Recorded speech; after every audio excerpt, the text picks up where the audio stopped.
10,000 people who died, there's so many of them died without dignity, cut off from their loved ones. And it's a horrible death, and it was a horrible death that was repeated thousands of times across Canada. Ken Wheeland was one of the more than 10,000 people in Quebec whose lives were cut short due to COVID-19. As the province commemorates victims of the pandemic like Ken, his son Peter is hoping important lessons can be learned.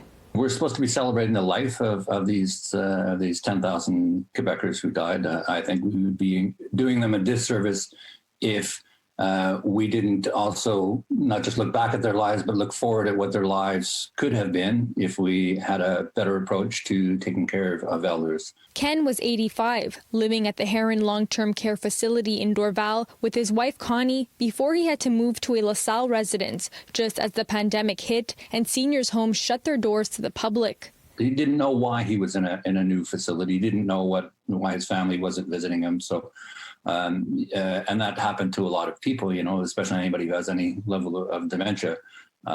They're wondering why their family suddenly disappeared on them. At his new residence, Ken didn't have a phone in his room, which cut communications between him and his family for 2 weeks. We were basically fighting just to get him a cell phone so that we would be able to talk to him, so he would understand we hadn't deserted him.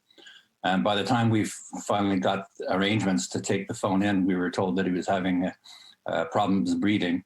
And he went into palliative care, so we got to spend some time with him in the last few days of his life. Ken died shortly after on April 4th, and he was confirmed COVID positive. Just days later, his wife Connie tested positive at Heron, one of the hardest hit facilities, with mild symptoms. What I was worried about is that they were keeping these COVID positive patients in CHSLDs as if they were hospitals, and they are not hospitals. They don't have the resources, the testing resources. They don't have the staffing resources. These are not hospitals. Sick people should not be kept in long-term care homes. So that was the main reason we fought to get her out. Her family cared for her until placing her in a new Ottawa facility. Connie died at the end of December at age 88 from non-COVID reasons, but the pandemic ultimately taking a toll on her.